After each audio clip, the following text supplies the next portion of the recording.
আসসালামু আলাইকুম রহমতুল্লাহ। বন্ধুরা, এখন আমরা শুনব মিথ্যাবাদী রাখাল ছেলের করুণ পরিণতি গল্প। চলো আমরা শুনে আসি। এক গ্রামে দুরন্ত ও খুব দুষ্ট প্রকৃতির এক রাখাল বালক ছিল। সে প্রতিদিন গরু চড়াতে মাঠে যেত।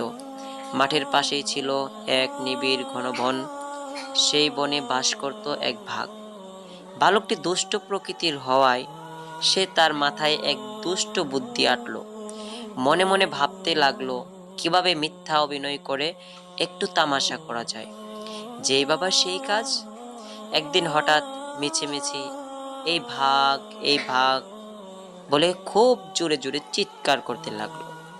তার চিৎকার শুনে আশেপাশের মানুষজন লাঠি সোঁটা নিয়ে এগিয়ে এলো। তাদের এগিয়ে আসা দেখে রাখাল বালকটি খুশিতে খিলখিল করে হাসতে লাগলো এবং ছাগল ছানার মতো তিরিং বিরিং করে লাফাতে লাগলো।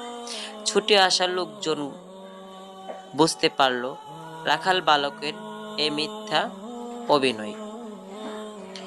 এর কিছুদিন পর রাখাল ছেলেটি তামাশা করার জন্য আবারও চিৎকার করে বলতে লাগলো, কে আসো তোমরা, আমাকে বাঁচাও বাঁচাও, আমাকে বাগে খেলো। এবারও লোকজন লাঠি সোঁটা নিয়ে ভাগকে তাড়া করার জন্য এগিয়ে এলো। রাখাল বালকের কাছে এসে দেখলো এবারও ভাগ নেই। তার চোখে কান্নার পানি নেই, চেহারাতেও ভয়ের কোনো আলামত নেই। উল্টো রাখাল বালকটি ফিক ফিক করে হাসছে। লোকেরা জিজ্ঞেস করলো, কি ব্যাপার, আশ্চর্য, তুমি হাসছো কেন?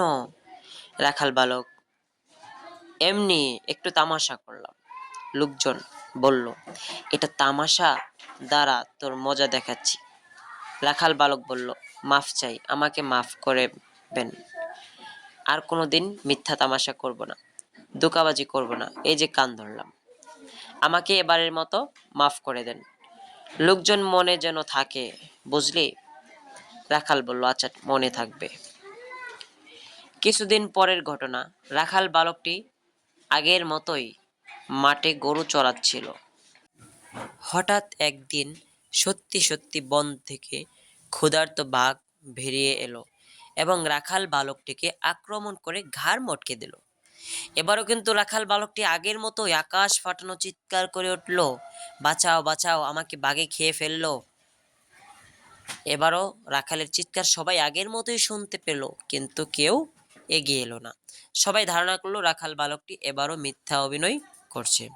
এবার ভাগ তার ইচ্ছে মতো পেট ভরে রাখাল বালককে খেয়ে নিল এবং বনের পথে পা বাড়ালো।